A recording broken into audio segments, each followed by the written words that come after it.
చేతగాని పవన్ కళ్యాణ్ ఒక దద్దమ్మ తన్ని ప్రశ్నిస్తుంటే సమాధానాలు లేక ఇలా సామాన్య ప్రజల మీద గొంతున్న వాళ్ళ మీద చూపిస్తున్నారు.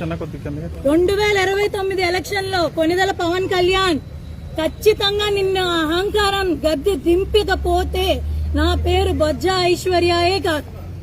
నువ్వు కాకినాడ వస్తే హౌస్ అరెస్టులు చేస్తావు, నన్ను RRR గాడు వస్తే చేస్తావు. ఏం జరుగుతుంది రాష్ట్రంలో?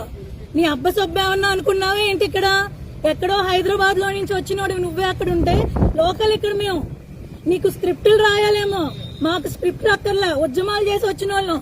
నేను కడుపులో ఉన్నప్పటి నుంచి మా అమ్మా నాన్న ఉద్యమాలు చేసిన వాళ్ళు. 10 తరాల ముందు నుంచి మేము ఇదే కుటుంబాల్లో ఉన్నాం. నువ్వెంత? ఆఫ్టర్ ఆల్ నువ్వెంత?